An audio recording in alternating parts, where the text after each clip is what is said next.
بعد فأعوذ بالله من الشيطان الرجيم بسم الله الرحمن الرحيم ولا تموتن إلا وأنتم مسلمون صدق الله العظيم إن الله وملائكته يصلون على النبي يا أيها الذين آمنوا صلوا عليه وسلموا تسليما صلی اللہ علی محمد صلی اللہ علیہ وسلم صلاۃ و سلام علیک یا سیدی یا مکی یا مدنی یا عربی یا قرشی یا مطلبی یا ہاشمی یا رسول اللہ صلی اللہ علیہ وسلم الصلاۃ و سلام علیک یا رسول اللہ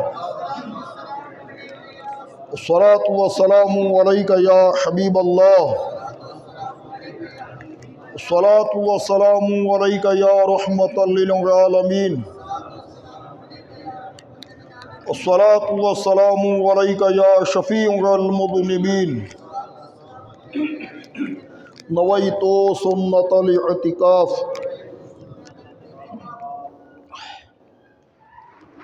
میرے محترم اور پیارے پیارے بھائیوں، ہمارے پیارے مصطفیٰ شب اسرا کے دولہا صلی اللہ علیہ وسلم کا فرمان عالی شان ہے، جو مجھ پر درود پاک پڑھنا بھول گیا وہ جنت کا راستہ بھول گیا۔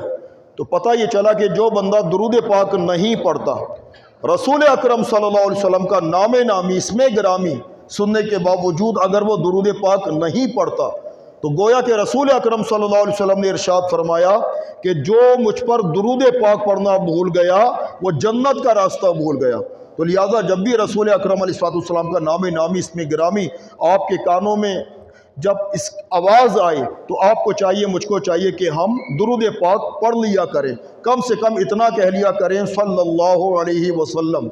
تو لہٰذا میرے پیارے بھائیوں، آج کا جو میرا موضوع ہے وہ ایمان کی سلامتی کے حوالے سے تیسرا حصہ ہے گا، اور انشاءاللہ آج آخری حصہ انشاءاللہ بیان کریں گے۔ ویسے تو بہت سارے اس کے اگر حصے بنائے جائیں تو بن سکتے ہیں گے، کتابیں بھری پڑی ہوئی ہیں ایمان کی سلامتی کے حوالے سے۔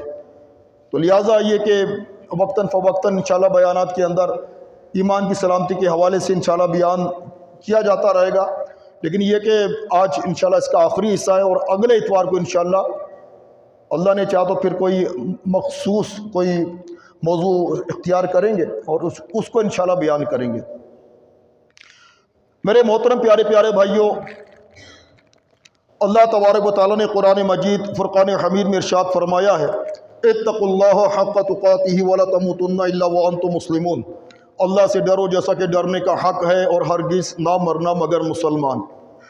تو پہلے تو اللہ تبارک و تعالیٰ نے ہم لوگوں کو متنبع کر دیا کہ اللہ سے ڈرو، اللہ تبارک و تعالیٰ کا خوف رکھو۔ تو جس دل کے اندر خوف خدا ہوگا، جس دل کے اندر اللہ کا ڈر ہوگا، لہٰذا وہ بہت زیادہ احتیاط کے ساتھ قدم اٹھائے گا، زندگی کے ایام گزارے گا، بہت زیادہ اپنے الفاظوں کو وہ استعمال کرے گا، یعنی کہ بہت زیادہ احتیاط کے ساتھ استعمال کرے گا، بہت زیادہ ناپ تول کے ساتھ وہ اپنے الفاظوں کو، اپنے جملوں کو وہ استعمال کرے گا، بہت احتیاط کے ساتھ وہ زندگی گزارے گا، کیونکہ وہ خوف خدا رکھنے والا ہے۔ اگر وہ خوف خدا رکھنے والا ہے تو وہ انشاءاللہ بڑے احتیاط کے ساتھ وہ زندگی گزارے گا، اور جو خوف خدا رکھنے والا نہیں ہے، جس کے دل میں خوف خدا نہیں ہے، اللہ کا ڈر نہیں ہے، تو وہ بے باک ہوتا ہے گا، وہ بے باک ہوتا ہے، وہ انشن یعنی کہ گفتگو کرنے والا ہوتا ہے، اس کو کسی بھی قسم کا کوئی خطرہ، کوئی خوف نہیں ہوتا، بھلے سے اس کے ایمان کا کچھ بھی ہو جائے، لیکن اس کو کوئی احساس نہیں ہوتا۔ بہرحال یہ خوف خدا، اللہ تبارک و تعالیٰ کا ڈر جو ہے وہ اچھی مجلسوں میں ملتا ہے، اچھی صحبتوں میں ملتا ہے، اولیاء اللہ کی جو سوانح حیات پڑھنے سے حاصل ہوتا ہے گا۔ نیک بندوں کی جو گفتگو ہوتی ہے، ان گفتگو کو پڑھنے سے میرے بھائیوں، ان کی باتوں کو پڑھنے سے بندے کو خوف خدا حاصل ہوتا ہے۔ تو لہٰذا یہ خوف خدا جو ہے نا بہت زبردست نعمت ہے، جس کو یہ نعمت مل جاتی ہے الحمدللہ اس کے اندر جو ہے نا چینجنگ آتی ہے، اس کے اندر بدلاؤ آتا ہے گا، اور بہت زیادہ اس کے اندر اسلامی تقاضوں کا رنگ چڑھنا شروع ہو جاتا ہے گا، قرآن و سنت کا رنگ چڑھنا شروع ہو جاتا ہے، یعنی کہ اللہ تبارک و تعالیٰ کی تابع داری، اس کے رسول کی تابع داری کا ذہن اس کا بن جاتا ہے گا، کیونکہ میرے دل میں خوف خدا جو ہے، میرے دل کے اندر اللہ کا ڈر جو ہے، تو جس کے دل کے اندر ڈر ہوتا ہے، ڈر خدا کا ڈر ہوتا ہے، وہ بہت زیادہ احتیاط کے ساتھ زندگی گزارتا ہے، شب و روز گزارتا ہے، کہیں ایسا نہ ہو کہ اللہ تبارک و تعالیٰ ناراض ہو جائے، اور ناراضگی کی صورت میں کہیں وہ خفا ہو جائے، ناراض ہو جائے، اور اگر اللہ تبارک و تعالیٰ ناراض ہو گیا، خفا ہو گیا، تو ہماری تو مطلب یہ کہ مٹی پلید ہو جائے گی۔ تو لہٰذا بڑے احتیاط کے ساتھ خوف خدا رکھنے والا اپنی زندگی کے ایام گزارتا ہے گا۔ پیارے بھائیو، آپ کے پاس اور میرے پاس جو ایمان کی دولت ہے میرے بھائیو، یہ بہت بڑی نعمت ہے، بہت بڑی نعمت ہے۔ اس سے بڑی کوئی نعمت ہے ہی نہیں۔ ایک مسلمان کے پاس سب سے بڑی نعمت ہے یہ رسول اللہ کی تعلیمات ہیں، کہ مسلمان کے پاس جو سب سے بڑی نعمت ہے وہ ایمان کی نعمت ہے۔ اگر ایمان کی نعمت سلب ہو جاتی ہے، ضائع ہو جاتی ہے، وہ کسی کھاتے میں کاؤنٹ نہیں کیا جائے گا، کسی کھاتے میں شمار نہیں کیا جائے گا، کہ جس کا ایمان سلب ہو گیا، ضائع ہو گیا۔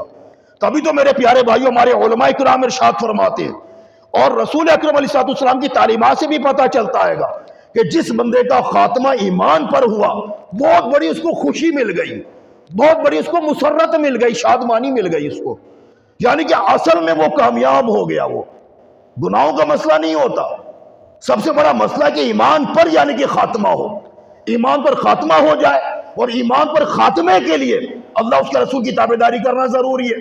اب بشری تقاضے کی وجہ سے اگر گناہ سرزد ہو جاتے ہیں تو اللہ تبارک و تعالیٰ اپنی رحمت سے اس کے گناہ کو بخش دیتا ہے گا، معاف فرما دیتا ہے۔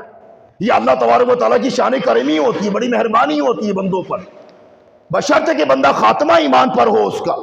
اور ایمان پر خاتمے کے لیے میرے بھائیوں ہر مسلمان کو چاہیے کہ وہ اللہ اس کے رسول کی تعلیمات کے مطابق زندگی گزارے، اپنے مزاج کے مطابق زندگی گزارنے کی کوشش نہ کرے، وہ اپنی من چاہی زندگی گزارنے کے مطابق کوشش نہ کرے۔ وہ تو جو قرآن و سنت کا حکم ہے، تعلیمات ہے، اللہ رسول کی جو تعلیمات ہے، اس کے مطابق وہ زندگی گزارے گا تو انشاءاللہ اس کا خاتمہ ایمان پر ہوگا۔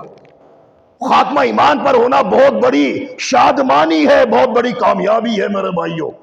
ہم لوگ اپنی دولت کا کس قدر یعنی کہ اس کی حفاظت کا ہم احساس کرتے ہیں گے۔ ہمارے پاس اگر 2 لاکھ روپے ہوں، 4-5 لاکھ روپے ہوں، تو ہم اس کو کس قدر یعنی کہ حفاظت سے رکھتے ہیں گے۔ کہیں یار یہ چوری نہ ہو جائے، ضائع نہ ہو جائے، کوئی چرا کر نہ لے جائے، ڈکیتی نہ پڑ جائے، بہت زیادہ احتیاط کیا جاتا کہ یار پیسہ میرا سلامت رہے، یار جل نہ جائے، ضائع نہ ہو جائے، اور بار بار یعنی کہ دیکھا بھی جاتا رہتا ہے ان پیسوں کو، یا کسی نے چرا تو نہیں لیا، کسی نے اٹھا تو نہیں لیا، کسی کو خبر تو نہیں ہوئی ان پیسوں کے بارے میں۔ کہیں ایسا نہ ہو کہ یعنی کہ میں کام دھندے پر گیا ہوں اور میرا یہ پیسہ یہاں سے اٹھا لیا جائے، چوری ہو جائے، یعنی کہ فکر لگی رہتی ہے گی۔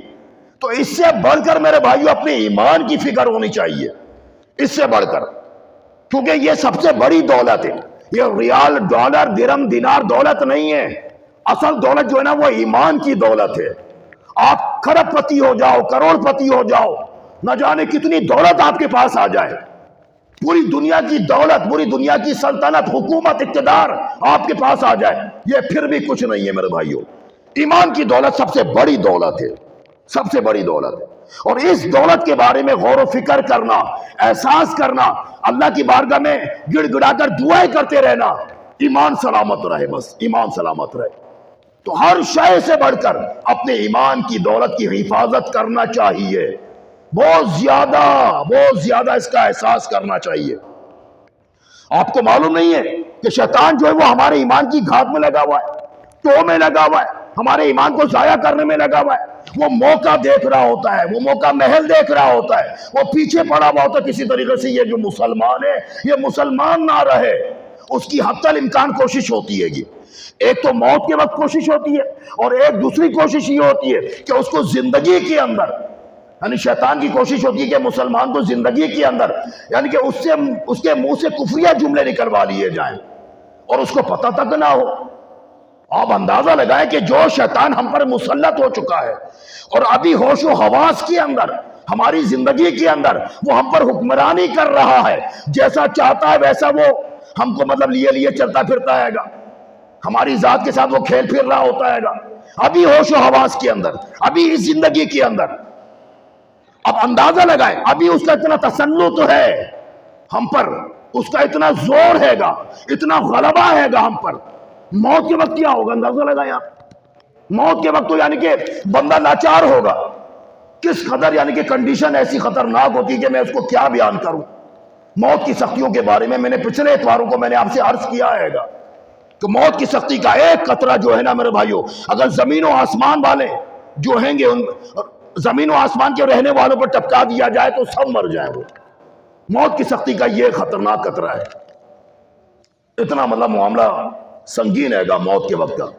تو ہمیں سوچنا چاہیے، غور کرنا چاہیے، اپنے ایمان کی سلامتی کے بارے میں ہر وقت غور و فکر کرتے رہنا چاہیے، ہر وقت، کہ بس میرا خاتمہ ایمان پر ہو جائے، اللہ کرے میرا خاتمہ ایمان پر ہو جائے، کاش میرا خاتمہ ایمان پر ہو جائے، بس مجھے کچھ نہیں چاہیے، مجھے اللہ رسول کی رضا اور میں اللہ کی بارگاہ میں عرض کرتا ہوں کہ بس میرا خاتمہ ایمان پر ہو جائے۔ بس جس کا خاتمہ ایمان پر ہوا وہ کامیاب ہے، اصل خوشی وہ خوشی ہے۔ اصل خوشی تمہاری شادی کی خوشی نہیں ہے، اصل خوشی تمہارے گھر میں ولادت ہو گئی ہے وہ خوشی نہیں ہے، اصل خوشی وہ خوشی نہیں کہ تمہارا عہدہ بڑھ گیا، تمہارا منصب بڑھ گیا، تمہاری سیلری بڑھ گئی۔ اصل خوشی میرے بھائیوں یہ ہے کہ جو اس دنیا سے اپنا ایمان سلامت لے جانے میں کامیاب ہو گیا، بس وہی خوشی ہے۔ اس سے بڑھ کر اور خوشی کیا ہو سکتی ہے؟ ہمیں اپنے ایمان کی سلامتی کے بارے میں بہت زیادہ غور و فکر کرنا چاہیے، بہت زیادہ ڈرے رہنا چاہیے، بہت زیادہ۔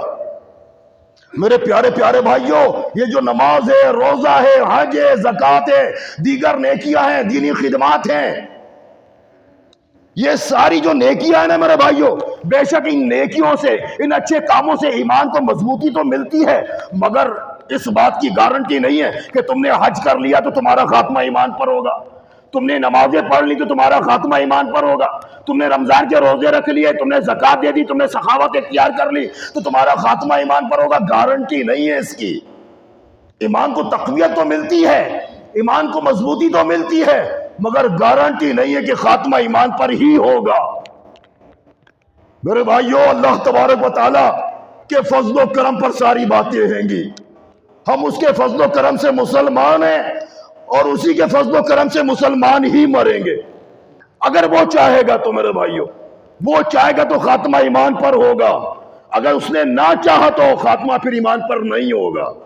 مین اس کو راضی کرنا ہے، مین اس کو منانا ہے، مین اس کو خوش کرنا ہے۔ تبھی تو میں آپ سے عرض کرتا رہتا ہوں میرے بھائیوں، وہ فرض نمازوں کے ذریعے راضی ہوتا ہے، وہ فرض روزوں کو رکھنے کے ذریعے سے راضی ہوتا ہے، وہ زکوٰۃ دینے کے ذریعے سے راضی ہوتا ہے، وہ سخاوت کو اختیار کرنے سے راضی ہوتا ہے، وہ گناہوں کو چھوڑ دینے سے راضی ہوتا ہے۔ میرے بھائیوں، جن باتوں سے وہ راضی ہوتا ہے اس کی رضا کی تلاش میں لگ جاؤ، جن جن باتوں سے وہ راضی ہوتا ہے وہ سارے کام کرتے چلے جاؤ، وہ راضی ہوگا۔ خدا کی قسم، کوئی تمہارے ایمان کا بال بھی کا نہیں کر سکتا، شیطان کی ساری ذریت بھی آ جائے تو بھی اس وقت تم کو انشاءاللہ شیطان کو ناکامی ہوگی، اور اللہ تبارک و تعالیٰ کے فضل و کرم سے تمہیں کامیابی ہوگی اور تم اس دنیا سے ایمان سلامت لے جانے میں کامیاب ہو جاؤ گے۔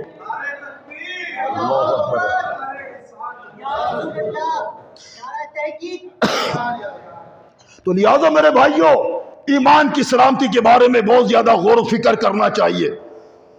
یہ سارے نیک اعمال اس بات کی گارنٹی نہیں ہے، تبھی تو میں نے آپ سے عرض کیا تھا کہ حدیث پاک میں آتا ہے، رسول اکرم صلی اللہ علیہ وسلم نے اپنے صحابہ کرام کو ارشاد فرمایا، اے میرے صحابہ، جس کا آخری کلمہ لا الہ الا اللہ ہوگا وہ داخل جنت ہوگا۔ صحابہ کرام مسکرانے لگے، خوشی منانے لگے، الحمدللہ مسلمان ہیں، اب ہمارا خاتمہ بھی لا الہ الا اللہ پر ہوگا۔ مگر بعض صحابہ کرام رو بھی رہے تھے، تو جو خوشی منا رہے تھے انہوں نے پوچھا رونے والوں سے، بھئی رونے کا مقام تھوڑی ہے، یہ تو خوشی کا مقام ہے کہ اللہ کے رسول فرما رہے ہیں کہ جس کا آخری کلمہ لا الہ الا اللہ پر ہوگا وہ داخل جنت ہوگا۔ تو رونے والوں نے عرض کیا کہ بے شک جس کا خاتمہ لا الہ الا اللہ پر ہوگا وہ داخل جنت ہوگا، مگر اس بات کی کیا گارنٹی ہے؟ مصطفیٰ پاک کی بارگاہ میں یہ صحابہ عرض کر رہے ہیں، اس بات کی کیا گارنٹی ہے کہ ہمارا خاتمہ ایمان پر ہی ہوگا؟ گارنٹی کوئی نہیں ہے، کسی کو نہیں ہے، کسی کو کوئی گارنٹی نہیں ہے۔ میں نے کہا نا، حج تم نے ادا کیا تو اس کی گارنٹی نہیں کہ تمہارا خاتمہ ایمان پر ہوگا، تم نے بڑی سی بڑی نیکی کر لی، کوئی گارنٹی نہیں ہے۔ یہ سارا اللہ کی مشیت کے اوپر ہے، اللہ کی منشا کے اوپر ہے، اللہ کے چاہنے پر ہے، اللہ کے ارادے پر ہے۔ اگر وہ چاہے گا، اور وہ تب چاہتا ہے کہ جب بندہ اس کی صحیح معنوں میں اطاعت کرتا ہے، اس کے رسول کی اتباع کرتا ہے، پھر اللہ تعالیٰ کرم فرماتا ہے، مہربانی فرماتا ہے، اور اپنی جنت کے دروازے کھولتا ہے اپنے بندے کے لیے۔ ہاں جا تیرے لیے جنت کے دروازے کھلے ہوئے ہیں گے۔ اس کو ہلکا نہ جاننا میرے بھائیوں، معمولی نہ جاننا۔ ہم لوگوں نے ہلکا جانا ہوا ہے، تبھی تو ہم لوگ اپنے ایمان کی فکر نہیں کرتے۔ جو لوگ ہلکا جانتے ہیں، معمولی جانتے ہیں، وہ اپنے مال کمانے میں لگے رہتے ہیں دکانوں پر، یعنی کہ وہ گھنٹوں گھنٹوں لگا دیتے ہیں۔ آخر کی تیاری کے لیے کوئی گھنٹے نہیں لگائے جاتے، 10 منٹ کے لیے 15 منٹ کے لیے جماعت سے نماز پڑھنا ہوتی ہے، اس میں بھی یعنی کہ وہ دل لگا کر وہ نہیں پڑھتے، اور یہ جا اور وہ جا۔ اجتماع شروع ہونے والا ہے گا تو جلدی سے چلا جایا جائے، کہیں روک نہ لیں، کہیں مراوتاً اور اخلاقاً بیٹھ نہ جایا جائے۔ تو ہم اخلاقاً بھی بیٹھنا نہیں چاہتے، مراوتاً بھی نہیں بیٹھنا چاہتے۔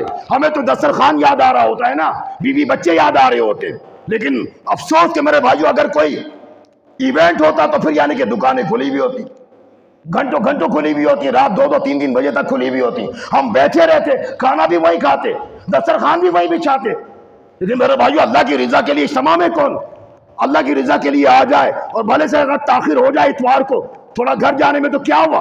جو یہاں سے سیکھ کر جائیں گے وہ اپنی بیگم کو بتائیں گے، اپنے بچوں کو بتائیں گے، ان کا بھی ذہن بنے گا۔ لیکن ذوق نہیں ہے، شوق نہیں ہے۔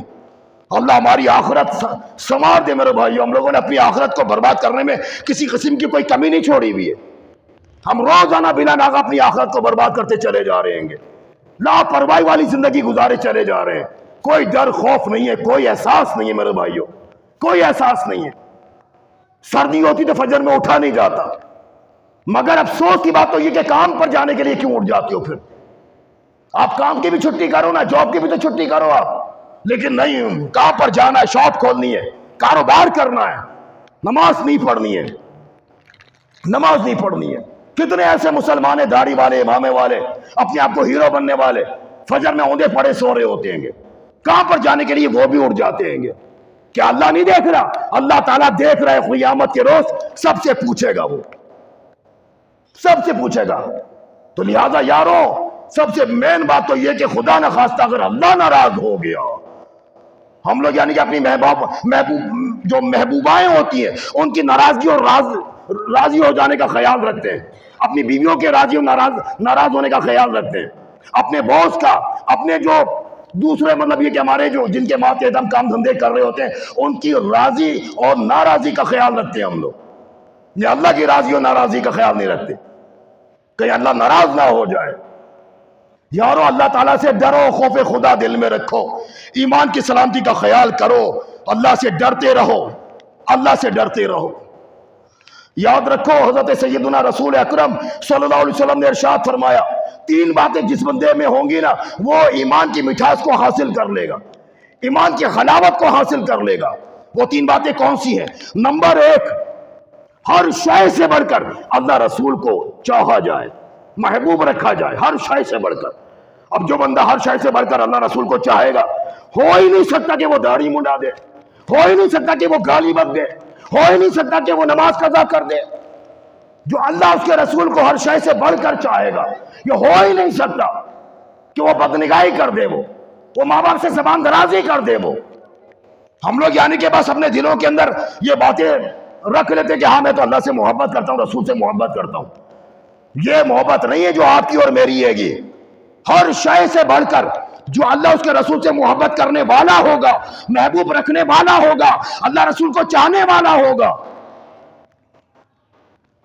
نمبر 1 یہ ارشاد فرمایا، اور نمبر 2 کسی سے بھی محبت کی جائے اللہ کے لیے محبت کی جائے۔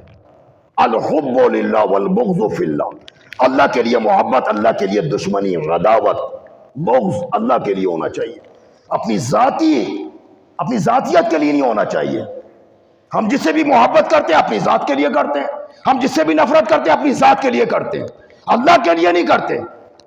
اور دوسرا پوائنٹ یہ بیان فرمایا کہ اللہ کے لیے محبت کی جائے، کسی سے بھی محبت کی جائے۔ آج روئے زمین پر میرے بھائیوں بہت کم لوگ ایسے ہیں جو اللہ کے لیے کسی سے محبت کرتے ہیں۔ میں اور آپ اللہ کے لیے کہاں کرتے ہیں؟ ہم تو اپنی ذاتی مفاد کے لیے دوسروں سے محبت کرتے ہیں۔ اس سے میرا الو سیدھا ہو رہا ہے، اس سے میری گوٹ سیدھی ہو رہی ہے، اس سے میرا مسئلہ حل ہو رہا ہے، اس سے میرے مفادات نکل رہے ہیں، تو میں اسے محبت کر رہا ہوں۔ اللہ کے لیے کوئی کسی سے محبت نہیں کرتا۔ اب تو یہ حدیثیں صرف کتابوں کے حد تک ہے، یا صرف یہ بیانات کے حد تک ہے، عمل نہ آپ کرتے ہو نہ میں کرتا ہوں۔ اور تیسری بات کے بارے میں سرکار نے ارشاد فرمایا، سرکار نے فرمایا کہ مسلمان ہو جانے کے بعد، اسلام لے آنے کے بعد کفر میں جانے کو ویسا ہی وہ برا جانے جس طریقے سے وہ آگ میں ڈالے جانے کو برا جانتا ہے۔ اس کا بھی آنے کے ہمیں کوئی احساس نہیں ہے۔ اگر اس کا احساس ہوتا تو ہمارے منہ سے کفریہ جملے کیوں نکلتے؟ دھڑا دھڑ منہ سے کفریہ جملے نکل رہے ہوتے ہیں گے۔ افسوس تو یہ کہ ہمیں معلوم ہی نہیں ہے کہ ہمارے منہ سے جو جملہ نکل رہا ہے وہ کفر پر مبنی ہے، وہ آپ کو اسلام کے دائرے سے خارج کر رہا ہے۔ آپ کا حج باطل ہو رہا ہے، نکاح باطل ہو رہا ہے، آپ کے سارے اعمال باطل ہو رہے ہیں، اور آپ اسلام کے دائرے سے باہر ہو گئے، یعنی کہ آپ کفر کے دائرے میں چلے گئے۔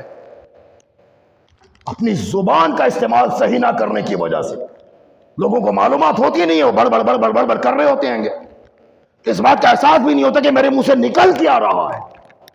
گانے گائے جا رہے ہوتے ہیں، گانے سنے جا رہے ہوتے ہیں، اس کے اندر کفریہ جملہ ہوتا ہے۔ مثال کے طور پر، تجھ کو دی صورت پری سی دل نہیں تجھ کو دیا، ملتا خدا تو پوچھتا یہ جرم تو نے کیوں کیا، یہ ظلم تو نے کیوں کیا۔ اللہ کو ظالم بنایا جا رہا ہے اس گانے کے اندر۔ اور اس طرح کے بے شمار گانے ہیں، اس طرح کے بے شمار ایسے اشعار ہیں گانوں پر مبنی، لوگ گنگنا رہے ہیں، لوگ سنا رہے ہیں اور مزے لوٹ رہے ہیں، اپنی محبوباؤں کی یادوں میں غرق ہیں وہ۔ استغفر اللہ، اللہ تعالیٰ کو ظالم بنایا جا رہا ہے، اور اللہ تبارک و تعالیٰ ظلم سے پاک ہے، وہ ظلم سے پاک ہے، رتی برابر بھی وہ ظلم نہیں فرماتا، یا تو وہ عدل فرماتا ہے یا وہ فضل فرماتا ہے، دو باتیں ہیں اس کے پاس۔ اور ہم اس سے عرض کریں گے اللہ پاک ہمارے معاملے میں اور ہر مسلمان کے معاملے میں اللہ پاک فضل فرمائے، عدل نہ فرمائے۔ عدل میں بھی اگر پھنس جائیں گے ہم، تو اگر عدل بھی فرمایا گیا نا ہمارے معاملے میں، ہم پھنس جائیں گے، ہم لوگ بیڑا غرق ہو جائے گا ہمارا۔ بس اللہ پاک اپنے کرم سے فضل فرما دے۔ تو لہٰذا یارو، اپنے ایمان کی سلامتی کے بارے میں سوچو، اور یہ جو تین باتیں میں نے آپ سے عرض کی ہیں ان کے بارے میں ذرا غور و فکر کرنا۔ اکیلے میں جا کر گھر میں جب جاؤ سونے لگو تو اپنے آپ سے پوچھنا یہ تینوں باتیں میرے اندر ہیں یا نہیں ہے۔ اگر نہیں ہے تو آپ اور میں ایمان کی مٹھاس کیسے پائیں گے، ایمان کی حلاوت ہمارے دل میں کیسے آئے گی؟ خدا نخواستہ موت کے وقت ہم کنوں سے نہ چلے جائیں۔ حضرت سیدنا ابو القاسم حکیم رحمۃ اللہ تعالیٰ کی بارگاہ میں عرض کی گئی، یا سیدی آپ ذرا یہ بتائیے کہ کوئی ایسا گناہ ہے جس کی وجہ سے ایمان سلب ہو جاتا ہو، بندے کا ایمان برباد ہو جاتا ہو اور ایمان سے محرومی ہو جاتی ہو؟ تو حضرت سیدنا ابو القاسم حکیم رحمۃ اللہ تعالیٰ علیہ وہ فرمانے لگے تین باتیں ایسی ہیں، تین گناہ ایسے ہیں۔ نمبر ایک، انہوں نے فرمایا نمبر ایک، ایمان کی نعمت کا شکر ادا نہ کرنا، ایمان کی نعمت کا شکر ادا نہ کرنا۔ ہم لوگ بھی ایمان کی نعمت کا شکر ادا کہاں کرتے ہیں؟ اب جس کو ذہن نصیب ہو، جس اجتماع میں آ جاتا ہے اس کا ذہن بن جاتا ہے، پھر وہ دو چار دن یعنی اللہ کا شکر ادا کرتا کہ یا اللہ تو نے مجھ کو ایمان عطا فرمایا، ایمان کی دولت عطا فرمائی۔ اور جس کا ذہن نہیں ہوتا وہ سالوں گزر جاتے ہیں، اس کو معلوم ہی نہیں ہوتا کہ ایمان کی نعمت ہے کیا۔ جب اس کو ایمان کی نعمت کا ہی نہیں معلوم تو وہ شکر کیا ادا کرے گا؟ خاک۔ اور نمبر دو، انہوں نے فرمایا کہ اپنے ایمان کے ضائع ہونے کی فکر نہ کرنا، ایمان کے ضائع ہونے کی فکر نہ کرنا۔ جو اپنے ایمان کے ضائع ہونے کی فکر نہیں کرتا اس کا بھی ایمان سلب ہو جاتا ہے، ضائع ہو جاتا ہے۔ اور نمبر تین، مسلمان پر ظلم کرنا۔ آج مسلمانوں سے لڑا جا رہا ہوتا ہے، پھڈے کیے جا رہے ہوتے ہیں، مارا ماری پھوڑا پھاڑی کی جا رہی ہوتی ہے، نہ جانے مطلب یہ کہ وہ کس قدر یعنی کہ گالم گلوچ ہو رہی ہوتی ہے، یہاں تک میرے بھائیوں غصے سے مطلب بھر جاتے ہیں، آپے سے باہر ہو جاتے ہیں، اس قدر یعنی کہ وہ ہائپر ہو جاتے ہیں، وہ گولی مار دیتے ہیں، خون ریزی کر دیتے ہیں، قتل کر دیتے ہیں، اور وہ یہ سمجھتا کہ چلو میں جیت گیا۔ جیتا کا ہے وہ؟ اس کے خلاف عدالت میں آنے کے مقدمہ دائر کیا جاتا ہے، اس کو بھی اٹھا لیا جاتا ہے، ایک قبر میں چلا جاتا ہے، ایک سلاخوں کے پیچھے چلا جاتا ہے، تھوڑے دنوں کے بعد اس کو بھی پھانسی دے کر قبر کے گھاٹ اتار دیا جاتا ہے۔ سوچو نا یار، ہم لوگ اپنے مسلمانوں سے کیوں لڑتے ہیں؟ جو بھی آپ کے معاملات ہیں آپ قانونی کارروائی آپ کریں، جو ایک طریقہ کار آپ کو اسلام نے دیا ہے قانونی کارروائی کریں، اور اگر پھر بھی آپ کا مسئلہ حل نہیں ہوتا اللہ پر چھوڑ دیں۔ آپ پھڈے فساد کرنا، خون ریزی کرنا، اس کو اٹھوا لینا، کہیں اور لے جانا، وہاں مارنا مورنا اور نہر میں پھینک دینا، گٹر میں پھینک دینا، نالوں میں پھینک دینا، یہ ساری باتیں میرے بھائیوں مسلمان کا شیوا نہیں ہے۔ مسلمان کا بھائی ہے، مسلمان کا بھائی ہے، اور مسلمان کو مسلمان سے بے خوف ہو جانا چاہیے۔ لیکن آج مسلمان سے ڈرا ہوا ہے گا۔ اللہ تبارک و تعالیٰ مسلمانوں کو عقل سلیم عطا فرمائے۔ تو لہٰذا یارو ایمان کی سلامتی کے بارے میں ذرا سوچنا، غور کرنا، اور ان دونوں باتوں میں سے ایک بات کیا تھی کہ جس کو اپنے ایمان کی فکر نہیں ہوتی، اس کے ضائع ہو جانے کی فکر نہیں ہوتی، اس کا ایمان بھی ضائع ہو جاتا ہے۔ بلعام بن باورہ کون تھا؟ بہت بڑا عالم تھا، وہ بہت بڑا عالم۔ اس کے بارے میں آتا ہے وہ زاہد تھا، وہ عابد تھا، اس کی دعائیں مستجاب الدعوات تھیں، اس کو اسم اعظم تھا اس کے پاس، اور وہ اپنی مسند پر بیٹھ کر جب اپنا چہرہ اٹھاتا، سر اٹھاتا، تو روحانی طاقت سے، روحانی پاور سے عرش اعظم کو دیکھ لیتا تھا۔ وہ ہزاروں کی تعداد میں اس کے طلباء تھے۔ بلعام بن باورہ، روایات میں آتا ہے کہ وہ بنی اسرائیلی تھا، وہ روایتوں میں آتا ہے بنی اسرائیلی تھا، لیکن جب اس کا خاتمہ ہوا کفر پر ہوا۔ قرآن پاک میں اس کے بارے میں مطلب یہ کیا آیا ہوا ہے گا، سورہ احزاب کے اندر غالباً ہے اس کے بارے میں، یعنی کہ جب رسول اکرم علیہ السلام نے یعنی کہ ارشاد فرمایا کہ اللہ تبارک و تعالیٰ نے موسیٰ علیہ السلام کو فرمایا، اے موسیٰ آپ اپنی قوم کو لے کر، بنی اسرائیل قوم کو لے کر قوم جبارین سے جہاد کریں، قوم جبارین سے، قوم عمالقہ، یہ دونوں نام ہیں ان کے، قوم عمالقہ، قوم جبارین، ان سے جہاد کریں۔ تو حضرت موسیٰ علیہ السلام نے اپنا ایک لشکر اسلامی وہ تشکیل دیا، جہاد کی غرض سے تشکیل دیا۔ یہ خبر وہاں پہنچ گئی قوم جبارین کے پاس۔ قوم جبارین کے جو لوگ تھے وہ بلعام بن باورہ کے پاس آ گئے اور آ کر کہنے لگے کہ وہ جو موسیٰ علیہ السلام ہے نا، وہ ایک لشکر وہ تشکیل دے رہے ہیں، وہ ہم سے جہاد کے لیے، لڑنے کے لیے، جنگ کرنے کے لیے، اور ہم کو ہماری زمینوں سے نکالے جانے کے لیے۔ موسیٰ علیہ السلام یہ چاہتے ہیں کہ وہ ہم کو ہماری زمینوں سے نکال دیں اور خود یہاں پر وہ آباد ہو جائیں، بنی اسرائیل یہاں پر آباد ہو جائے۔ ہم آپ کے پاس اس لیے آئے ہیں بلعام بن باورہ، آپ کے پاس اس لیے آئے ہیں کہ آپ دعا کر دیجئے کہ موسیٰ علیہ السلام کو اور ان کے لشکر کو شکست ہو جائے۔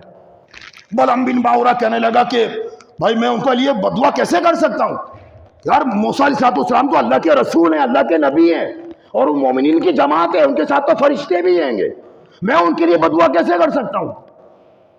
اب وہ جو ہے نا وہ اصرار کرنے لگے، نہیں آپ بدعا کر دیجئے، نہیں آپ بدعا کر دیجئے۔ تو حضرت بلعام بن باورہ نے کہا کہ ٹھیک ہے میں استخارہ کرتا ہوں، اگر استخارہ میں ہاں آ گیا تو بدعا کر دوں گا، نہیں آئے تو نہیں کروں گا میں۔ اب چنانچہ بلعام بن باورہ نے استخارہ کیا، جب استخارہ کیا تو اس کے اندر نہ آیا کہ بدعا آپ نہ کریں۔ اب بلعام بن باورہ نے قوم جبارین کو کہا کہ بھئی اللہ تعالیٰ کی طرف سے نہ آیا ہے لہٰذا میں بدعا نہیں کروں گا۔ اب وہ سٹپٹا گئے کہ یار یہ بدعا کرنے کے لیے تیار ہی نہیں ہے، تو انہوں نے مال و دولت کا لالچ دیا، بڑے بڑے مال و دولت کے لالچ میں، یعنی کہ وہ ان کے پاؤں ڈگمگا جاتے ہیں گے، بڑے بڑوں کے لفافے کی بات ہوتی ہے، لفافہ، نذرانہ، شکرانہ۔ ہماری محفلوں کے اندر جو نا بڑے نذرانے مطلب لٹائے جاتے ہیں، لفافے، یعنی کہ وہ ہاتھ میں دینے کے بجائے یعنی کہ لٹائے جاتے ہیں، پیسے لٹائے جاتے ہیں۔ یہ غلط تو نہیں ہے لیکن یہ کہ مناسب بھی نہیں ہے، نہیں لٹانا چاہیے۔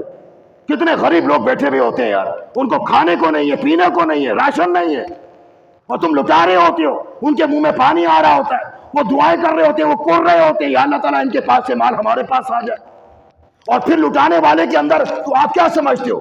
تکبر نہیں آئے گا، تکبر آ جاتا ہے۔ اور رسول اللہ نے فرمایا کہ رائی جانے کے برابر بھی اگر تکبر ہوگا وہ داخل جہنم ہوگا، جنت ہی نہیں ہو سکتا۔ وہ لٹانے والا جو ہوتا ہے نا، وہ جو پیسے لٹا رہا ہوتا ہے، چوکڑی مار کر وہ بیٹھ جاتا ہے اور لٹا رہا ہوتا ہے گا۔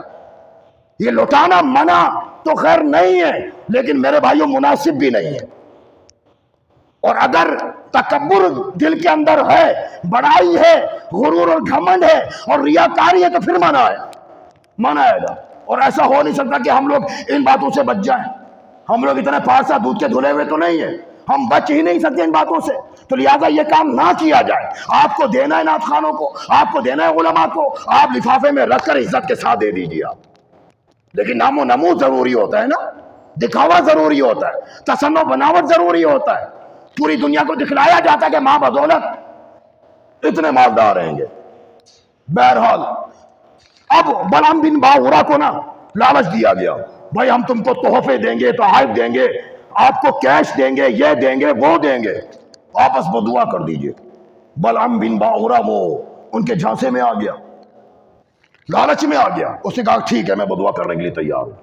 اب چنانچہ وہ اپنے خچر پر سوار ہوا اور حسبان نامی پہاڑ کی طرف وہ جانے لگا۔ اس مقام پر جا کر وہ بدعا کرنا چاہتا تھا، میں اس مقام پر جاؤں۔ چنانچہ وہ جانے لگا تو وہ جو خچر تھا نا، وہ خچر وہ بار بار رک رہا تھا، وہ بار بار رک رہا تھا، وہ جا نہیں رہا تھا، وہ گویا کہ فرشتے اس کو روک رہے تھے، آگے جانے نہیں دے رہے تھے اس کو۔ اب چنانچہ اللہ تبارک و تعالیٰ نے اس خچر کو قوت گویائی عطا فرما دی، اور وہ خچر بلعام بن باورا کو کہنے لگا، اے بلعام بن باورا تم کہاں جا رہے ہو، کیا کرنے جا رہے ہو؟ تمہاری آخرت برباد ہو جائے گی، تمہاری دنیا اور آخرت تباہ ہو جائے گی۔ موسیٰ علیہ السلام کے لیے بدعا کرنے کے لیے جا رہے ہو، ان کی قوم کے لیے بدعا کرنے کے لیے جا رہے ہو، ایسا نہ کرو۔ لیکن اس کے اوپر تو پیسوں کی لالچ کا بھوت سوار ہو گیا تھا، اس کو تو پیسے حاصل کرنے تھے۔ چنانچہ وہ جیسے تیسے اپنے خچر کو وہ ٹانگے مارتا ہوا جیسے تیسے اس حسبان نامی پہاڑ پر وہ لے آیا، اور پھر وہاں پر ہاتھ اٹھا کر وہ دعا اس نے مانگنا شروع کر دی۔ جب دعا مانگنے لگا، بنی اسرائیل کی شکست کے لیے وہ دعا مانگنے لگا، تو اس کے منہ سے بے ساختہ بجائے بنی اسرائیل کی شکست کے لیے دعا نکلتی، لیکن قدرت خداوندی سے اس کے منہ سے قوم جبارین کے لیے بددعا نکلتی۔ اب قوم جبارین کے لوگ کہنے لگے یہ کیا کر رہے ہیں آپ، یہ ہم نے تو آپ کو بولا کہ بنی اسرائیل کے لیے، آپ موسیٰ علیہ السلام کی قوم کے لیے آپ شکست کی بددعا کریں، اور آپ ہمارے لیے ہی مطلب بددعا کر رہے ہیں آپ۔ بلعام بن باورا کہنے لگا ارے بھائی میں کیا کروں، میں ان کے لیے بددعا نکالتا ہوں، منہ سے تمہارے لیے نکل جاتی ہے، میں کیا کروں۔ اب چنانچہ پھر اس نے کوشش کری بددعا کے لیے۔ جب اس نے کوشش کری تو اب کی بار اللہ تبارک و تعالیٰ کا قہر نازل ہو گیا، قہر نازل ہو گیا، اور بلعام بن باورا کی جو زبان تھی وہ لٹک کر سینے پر آ گئی، سینے پر آ گئی، اور وہ کہنے لگا جیسے تیسے کہ اب میں تمہارے لیے دعا نہیں کر سکتا، میں تو خود برباد اور ہلاک ہو گیا، اب میں مستجاب الدعوات نہ رہا۔ افسوس ہے اس کے اوپر کہ اتنی ساری دولتوں کے باوجود بھی اس کو مال والی دولت چاہیے تھی، اس کے پاس اسم اعظم تھا، اس کے پاس روحانی طاقت تھی، وہ بیٹھے بیٹھے عرش عظیم کو دیکھ لیا کرتا تھا، اللہ کی معرفت اس کو حاصل تھی، اتنی ساری دولتیں اس کو حاصل تھی۔ افسوس کہ وہ دنیا کی کرنسی کے آگے وہ جھک گیا تھا، اور وہ کہنے لگا کہ اب میں تمہارے لیے تمہارا مددگار نہیں بن سکتا، میں ہاں اتنا ضرور ہے کہ میں تم کو ایک راستہ بتاتا ہوں مکر کا، اگر تم نے اس مکر والا راستہ اختیار کر لیا تو موسیٰ علیہ السلام کی قوم کو شکست حاصل ہو جائے گی۔ اب چنانچہ بلعام بن باورا نے قوم جبارین کو وہ طریقہ بتایا کہ تم اپنی دوشیزاؤں کو، اپنی لڑکیوں کو، عورتوں کو تم بنا سنوار کر میک اپ وغیرہ کرا کر ان کو بنی اسرائیل کی قوم میں بھیج دو، اگر ان میں سے ایک بندے نے بھی بدکاری کر لی تو ان کو شکست ہو جائے گی۔ اب چنانچہ قوم جبارین کے لوگ جلدی جلدی اپنے گھر پہ آئے، اور آنے کے بعد اپنی دوشیزاؤں کو، لڑکیوں کو، عورتوں کو، سب کو یعنی کہ کہا کہ وہ تیار ہو جائیں، بن سنور کر وہ بنی اسرائیل کی قوم میں چلے جائیں۔ اب چنانچہ یہ جلدی جلدی بن سنور کر وہ چلے گئے، ہزاروں کی تعداد میں یہ لڑکیاں عورتیں چلے گئیں، تو ان میں سے ایک امیر بندہ تھا، اس امیر بندے نے اس ایک عورت کو اٹھا لیا گود میں، اور اٹھانے کے بعد موسیٰ علیہ السلام کے پاس آ گیا اور کہنے لگا کہ اے موسیٰ یہ میرے لیے حلال ہے یا حرام ہے؟ موسیٰ علیہ السلام نے فرمایا تیرے لیے حرام ہے یہ، اور وہ کہنے لگا میرے لیے حرام ہے لیکن میں تو باز نہیں آؤں گا۔ یہ کہہ کر وہ خیمے میں چلا گیا اور وہاں جا کر اس نے بدکاری کر لی. بس اس کا بدکاری کرنا تھا. اللہ تبارک و تعالیٰ کی لعنت اس قوم پر نازل ہوئی, عذاب نازل ہوا, اور وہ ساری کی ساری قوم, بنی اسرائیلی جو قوم تھی, وہ طاعون کے مرض میں مبتلا ہو گئی. طاعون کے مرض میں مبتلا ہو گئی اور گھنٹے بھر میں دھاڑ دھاڑ دھاڑ دھاڑ کر کے وہ گرنے لگے اور مرنے لگے. 70,000 لوگ وہ گھنٹے بھر میں مر کر وہ ہلاک ہو گئے, مر گئے. موسیٰ علیہ السلام کا بڑا افسوس ہوا, بڑا افسوس ہوا. بتانا یہ چاہتا ہوں میرے بھائیوں, وہ بلعم بن باعورہ اتنا بڑا عالم تھا, عابد تھا, زاہد تھا, اس میں اعظم تھا, روحانی پاور تھی, روحانی طاقت تھی, عرش اعظم کو دیکھ لیا کرتا, مستجاب الدعوات تھا, ہزاروں کی تعداد میں اس کے طلباء تھے, سب کچھ اس کے پاس تھا, لیکن ایمان اس نے مطلب داؤں پر لگا دیا اور ساری چیزیں جو نا اس کی زائل ہو گئیں, ضائع ہو گئیں, چھن گئیں, سلب ہو گئیں, اور وہ مردود اور ملعون اور بے ایمان ہو کر وہ موت کے گھاٹ اترا. دیکھا یارو, یاد رکھنا, یہ نماز, یہ روزہ, یہ زکوٰۃ, یہ دیگر نیکیاں, یہ اچھائیاں, یہ دینی خدمات, یہ علمی مجلسیں, یہ اچھے کام گارنٹی نہیں ہے کہ تمہارا خاتمہ ایمان ہی پر ہوگا. یہ گارنٹی کچھ بھی نہیں ہے. یہ تو اللہ کی منشا پر ہے, اللہ کی مشیت پر ہے, اللہ کے ارادے پر ہے. اللہ ہم میں سے کس کا ایمان سلامت رکھے گا اللہ کو معلوم ہے, ہمیں نہیں معلوم. اللہ کی خفیہ تدبیر سے ڈرو لوگو, اللہ کی خفیہ تدبیر سے ڈرو. تمہارے بارے میں, میرے بارے میں اللہ نے کیا لکھا ہے ہمیں نہیں معلوم.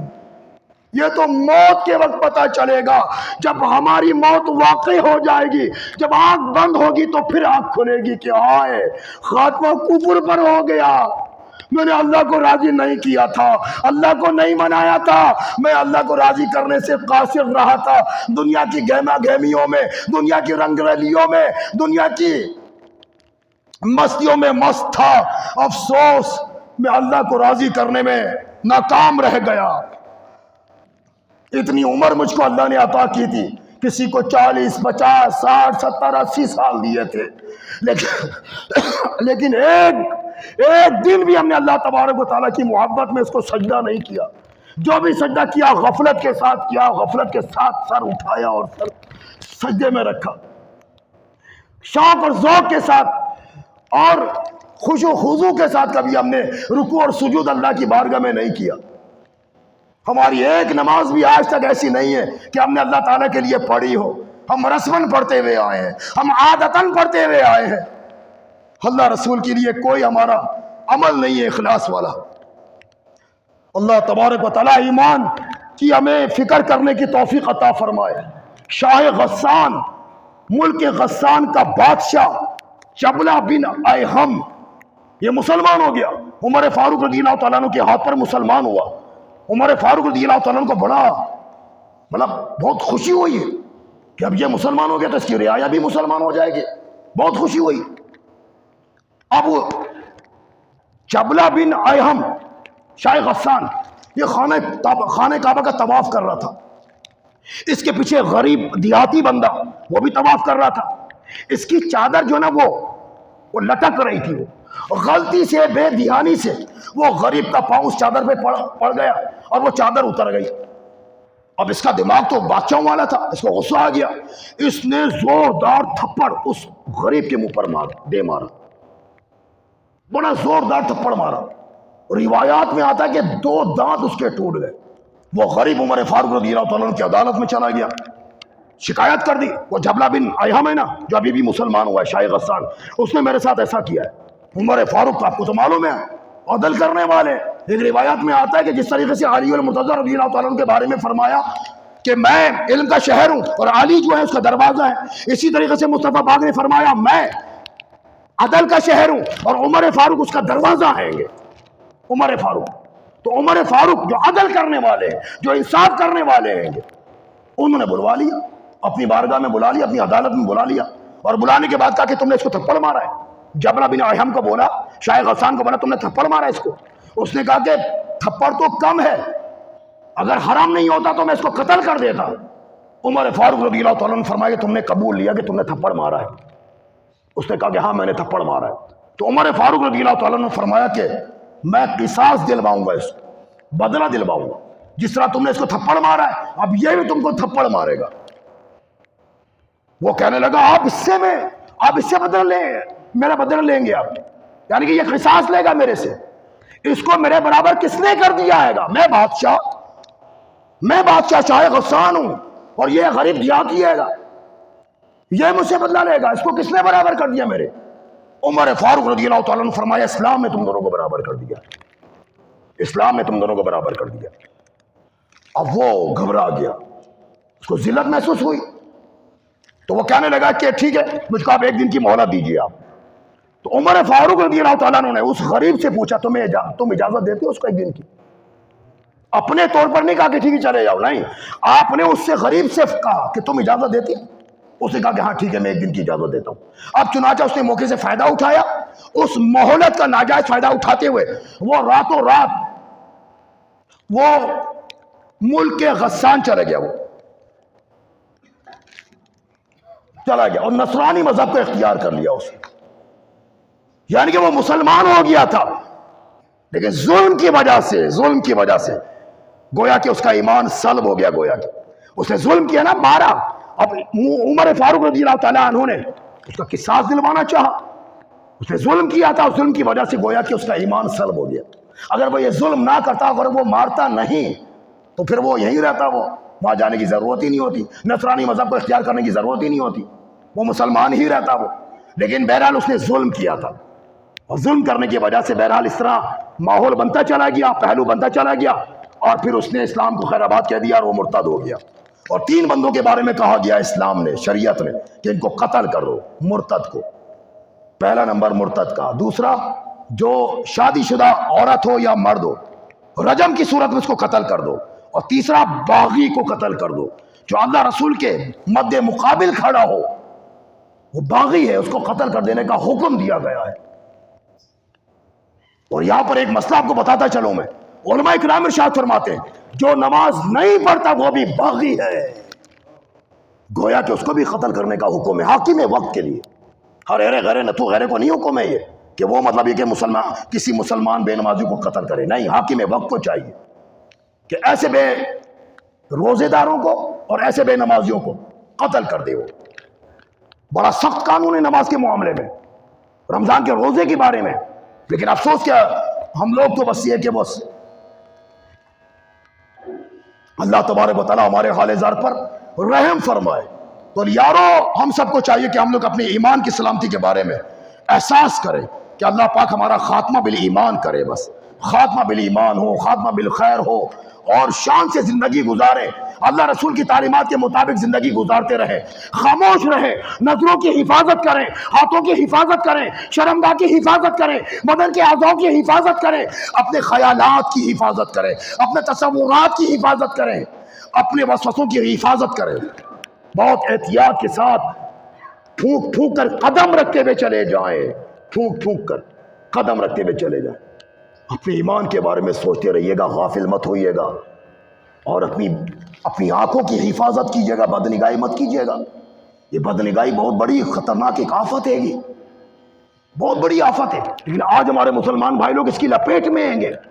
اور رسول اکرم علیہ السلام نے ارشاد فرمایا کہ تم میں سے کوئی شخص کسی عورت کے ساتھ تنہائی اختیار نہ کرے، کسی غیر محرم کے ساتھ تنہائی اختیار نہ کرے. اگر وہ ایسا کرے گا تو یا تو مرد گناہ کر بیٹھے گا یا پھر عورت گناہ کر بیٹھے گی. صحابہ کرام نے عرض کی یا رسول اللہ اگر وہ دونوں نیک ہو تو؟ رسول اللہ نے پھر مثال دیتے ہوئے ارشاد فرمایا اگرچہ وہ مریم بنت عمران جیسی کوئی عورت ہو اور یحییٰ بن زکریا علیہ السلام جیسا کوئی مرد ہو تو بھی کسی غیر محرم کے ساتھ تنہائی اختیار مت کرنا. لیکن آج تو مطلب کس قدر یعنی کہ وہ عجیب اور غریب دور ہے میرے بھائیوں. کزن کے نام پر، فلاں کے نام پر، فلاں کے نام پر ہاتھ ملایا جاتا ہے، ساتھ بیٹھا جاتا ہے، گھمائے پھرایا جاتا ہے، منگنی ہو جاتی ہے، اپنی وہ منگیتر کو لیا پھر رہا ہوتا ہے گا. شرم نہیں آتی. ماں باپ کو بھی معلوم ہوتا ہے کہ ابھی ان کی منگنی ہوئی ہے، نکاح نہیں ہوا، وہ گھما رہا ہے اور یہ گھوم رہی ہے. نہ اس کے ماں باپ منع کرتے نہ اس کے ماں باپ منع کرتے. تو ماں باپ کی طرف سے ڈھیل ہوتی ہے یہ. کتنی ایسی منگیاں وہ بعد میں خراب ہو جاتی ہیں. وہ جو کام بعد میں کیے جاتے ہیں، ازدواجی جو معاملات ہوتے ہیں وہ پہلے ہی کر لیے جاتے ہیں، اس کا مسئلہ حل ہو جاتا ہے اور وہ چھوڑ دیتا ہے. وہ پھر کون ذلیل ہوتا ہے؟ کون یعنی کہ وہ ذلت کی گہرائی میں جا گرتا ہے گا؟ لیکن سمجھ میں نہیں آتا لوگوں کو. ایک عزت دار لڑکی وہ نکاح کے بعد اپنے ہونے والے شوہر سے مطلب یہ کہ ملاقات کرتی ہے، بات چیت کرتی ہے، ہیلو ہائی کرتی ہے. لیکن یہاں پر تو منگنی ہو جاتی تو وہ کال کیا جا رہا ہوتا ہے، گھنٹوں گھنٹے باتیں کی جا رہی ہوتی ہیں. یہ سب حرام ہے، یہ جائز نہیں ہے، حرام ہے یہ. اللہ تعالیٰ مسلمانوں کو ہدایت عطا فرمائے، ہدایت عطا فرمائے. عورتوں سے بچنے کا حکم ہے. حضرت سیدنا سفیان ثوری رحمۃ اللہ تعالیٰ علیہ، آپ اپنے گھر میں بیٹھے ہوئے تھے، کمرے میں بیٹھے ہوئے تھے، ایک عورت آپ کے پاس آ گئی اور کہنے لگی کہ میں آپ سے ایک مسئلہ پوچھنا چاہتی ہوں. آپ نے فرمایا تم باہر جاؤ، دروازہ بند کرو اور دروازے کے باہر کھڑے ہو کر مجھ سے سوال پوچھو، میں جواب دوں گا تم کو. اندر سے جاؤ باہر. اتنا بچا کرتے تھے ہمارے بزرگان دین، اور ہم لوگوں کی تو لاٹری کھل جاتی ہے، ہمیں تو بڑا مزہ مل رہا ہوتا ہے گا.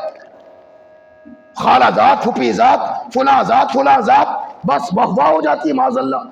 ایمان خطرے میں پڑا ہوا ہے، ایمان خطرے میں. حضرت سیدنا عبداللہ بن احمد رحمۃ اللہ تعالیٰ علیہ فرماتے، میں خانہ کعبہ کا طواف کر رہا تھا، ایک شخص غلاف کعبہ پکڑ کر زاروں قطار رو رہا تھا اور اللہ کی بارگاہ میں دعا کر رہا تھا، اللہ پاک میرا خاتمہ ایمان پر ہو، میرا خاتمہ ایمان کی سلامتی پر ہو.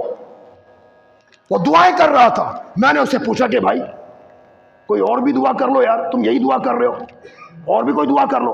تو وہ کیا کہنے لگا، میرے 2 بھائی اور بھی تھے، 2 بھائی تھے، 40 سال تک اس نے مسجد کی خدمت کری، اذانیں دی، اور جب اس کا انتقال کا وقت آیا تو اس نے قرآن مجید منگوایا. ہم سمجھے کہ برکت حاصل کرے گا، ہم نے لا کر اس کو دے دیا. اس نے قرآن کو اپنے ہاتھ میں لیا اور کہنے لگا تم سب گواہ ہو جاؤ کہ میں قرآن اور اس کے احکامات سے بیزار ہوں اور نصرانی مذہب کو اختیار کرتا ہوں معاذ اللہ. بس انہی جملوں پر اس کا انتقال ہو گیا، مر گیا. پھر وہ کہنے لگا میرا ایک بھائی اور تھا، دوسرا، وہ بھی مسجد کے اندر اذانیں دیا کرتا، مسجد کی خدمت کرتا تھا، لیکن جب اس کا خاتمہ ہونے لگا تو وہ بھی نصرانی مذہب اختیار کر کے مارا گیا، مر گیا وہ. تو یہ عبداللہ بن احمد کہتے ہیں کہ وہ جو زارو قطار رو رہا تھا، وہ کہنے لگا میں اس لیے اللہ کی بارگاہ میں دعا مانگ رہا ہوں کہیں میرا ایمان سلب نہ ہو جائے، میرا ایمان ضائع نہ ہو جائے. تو عبداللہ بن احمد رحمۃ اللہ تعالیٰ نے پوچھا آخر اس کا کون سا ایسا گناہ تھا بھائی، بتا تو ذرا دو. تو وہ کہنے لگا اس کا گناہ یہ تھا ان دونوں بھائیوں کا کہ وہ غیر عورتوں میں دلچسپی لیا کرتے تھے. وہ غیر عورتوں میں، اپنی بیویوں کو چھوڑ دیا جاتا ہے، دوسری عورتوں میں دلچسپی لی جاتی ہے، دوسری عورتوں کو ہار بندے دلائے جا رہے ہوتے ہیں، شاپنگ کروائی جا رہی ہوتی ہے، گھمایا پھرایا جا رہا ہوتا ہے، خوب ان کے مطلب بیلنس دلوایا جا رہا ہوتا ہے، ٹچ موبائل خرید کر دیا جا رہا ہوتا ہے، اور تمہاری بیوی گھر میں رو رہی ہوتی ہے، اس کے پاس کپڑے نہیں ہوتے، اس کے پاس اس کی خواہشات پوری نہیں ہوتی، اور تم دوسری عورتوں پر خرچہ کر رہے ہوتے ہو. شرم نہیں آتی؟ اللہ تبارک و تعالیٰ مسلمانوں کو ہدایت عطا فرمائے. جس طرح تم دوسروں کو خوش رکھتے ہو یہ نہ کرو، بلکہ یہ خوشی اپنی بیوی کو دو، تو اللہ تبارک و تعالیٰ تم کو اس کی جزا عطا فرمائے گا، ثواب عطا فرمائے گا. لیکن آج ہمارے کتنے نوجوان ایسے شادی شدہ وہ دوسروں کے چکر میں پڑ گئے اور ان کے ساتھ یعنی کہ وہ ٹائم گزار رہے ہوتے ہیں. بیوی ان کو اپنی اچھی نہیں لگتی، کیوں؟ اس لیے کہ وہ کیا بولوں، کون سا جملہ بولوں. اللہ تعالیٰ بس ہدایت عطا فرمائے، ہدایت عطا فرمائے. رسول اکرم علیہ السلام نے ارشاد فرمایا کہ شیطان کہتا ہے کہ عورت میرا ایسا تیر ہے جب میں اس کو استعمال کرتا ہوں تو ٹھیک نشانے پر لگتا آئے گا. دیکھا آپ نے، عورت میرا ایسا تیر ہے جب میں اس کو استعمال کرتا ہوں تو ٹھیک نشانے پر لگتا آئے گا. اور آج کتنے ایسے نوجوان ہیں، ہمارے بھائی لوگ ہیں، مرد ہیں، بوڑھے بھی ہیں گے، صحیح کہہ رہا ہوں میں نے اپنی آنکھوں سے خدا کی قسم میں نے ایسے بوڑھوں کو بھی دیکھا ہے. بوڑھے ہو گئے، منہ میں دانت نہیں ہے، پیٹ میں آنت نہیں ہے، چلنے کی تیاریاں ہو رہی ہیں اور لگے ہوئے وہ بیٹی بیٹی کر کے وہ ہاتھ رکھا جا رہا ہوتا ہے اور سر پر ہاتھ رکھتے ہیں تو کمر تک وہ ہاتھ جا رہا ہوتا ہے. ماں سمان ہے، بہن سمان ہے، بیٹی سمان ہے. بھائی سمان ہے نا، جیسی ہے نا، ہے تو نہیں نا بیٹی، حقیقی تو بیٹی نہیں ہے نا، حقیقی تو بہن نہیں ہے نا، منہ بولی بہن ہے، منہ بولی بیٹی ہے، منہ بولی ماں ہے۔ تو اس کا مطلب یہ تھوڑی کہ بے پردگی عام ہو گئی، جائز ہو گئی۔ تو یارو یاد رکھو، اپنے ایمان کی سلامتی کا خیال رکھنا، یاد رکھنا یہ باتیں آپ کو جو میں بیان کر رہا ہوں، آپ خوش نصیب ہو اور میں خوش نصیب ہوں کہ ہم لوگوں نے یہاں پر بیٹھ کر یہ باتیں سنی ہیں اور ہمیں آگاہی کرا دی گئی ہے کہ بچتے رہنا ان باتوں سے۔ کوئی چیز بھی نعمت نہیں ہے، یہ لڑکیاں، یہ عورتیں، یہ بے ریش لڑکے، یہ دولت، یہ روپیہ، یہ پیسہ، یہ دنیا کا منصب، یہ عہدہ، یہ اقتدار کچھ بھی نعمت نہیں ہے۔ سب سے بڑی نعمت ایمان کی نعمت ہے۔ بس اللہ کی بارگاہ میں دعا کرتے رہو، اللہ کو مناتے رہو، راضی کرتے رہو کہ بس اللہ میرا خاتمہ ایمان پر ہو۔ سب سے بڑی نعمت ایمان کی سلامتی ہے۔ جو اس دنیا سے اپنا ایمان سلامت لے کر جانے میں کامیاب ہو گیا، بس وہ کامیاب ہو گیا۔ ایمان پر دے موت مدینے کی گلی میں، مدفن میرا محبوب کے قدموں میں بنا دے۔ دیتا ہوں تجھے واسطہ میں پیارے نبی کا، امت کو خدایا راہ سنت پہ چلا دے۔ جب میرے بھائیوں ہم لوگ نیک بن جائیں گے، نمازی بن جائیں گے، آنکھوں کی حفاظت کرنے والے ہو جائیں گے اور ساری عاشقی معشوقیوں کو ختم کر دیں گے، مجازی محبتوں کو ختم کر دیں گے اور اللہ رسول سے محبت کریں گے، اللہ رسول سے پیار کریں گے، تو انشاءاللہ موت کے وقت ایمان سلامت رہے گا اور سرکار کے جلووں میں دنیا سے جائیں گے۔ ہے تمنا عطار یا رب ان کے جلووں میں یوں موت آئے، جب تڑپ کر گرے میرا لاشا تھام لے بڑھ کر شاہ مدینہ۔ ہے نجم کی آرزو، ہے نجم کی آرزو ہے یہی، ہر عاشق زار کی آبرو ہے یہی، موت کے وقت سر ان کے قدموں میں ہو، دید ہوتی رہے، دم نکلتا رہے۔ اور پھر قبروں میں جائیں گے تو انشاءاللہ سرکار اپنے جلووں سے ہماری قبر کو بسا دیں گے۔ قبر میں سرکار آئے تو میں قدموں پر گروں، گر فرشتے بھی اٹھائے تو میں ان سے یوں کہوں، اب تو پائے ناز سے اے فرشتوں کیوں اٹھوں، مر کے پہنچا ہوں یہاں اس دل ربا کے واسطے۔ سرکار ہماری قبر کو اپنے جلووں سے آباد کر دیں گے۔ تو یارو آؤ ہم نیت کرتے ہیں خدا کی قسم میرے بھائیو اپنے ایمان کی سلامتی کے لیے کہ کوئی ایسا لفڑا کھڑا نہیں کریں گے ہم اپنی زندگی میں، سمجھا؟ اپنی ماں سے محبت کرو، اپنے باپ سے محبت کرو، اپنی بہن سے محبت کرو، اپنی بیوی سے محبت کرو، اپنے بچوں سے محبت کرو، بڑے بھائی بہنوں سے محبت کرو، چچاؤں سے محبت کرو، خالاؤں سے محبت کرو۔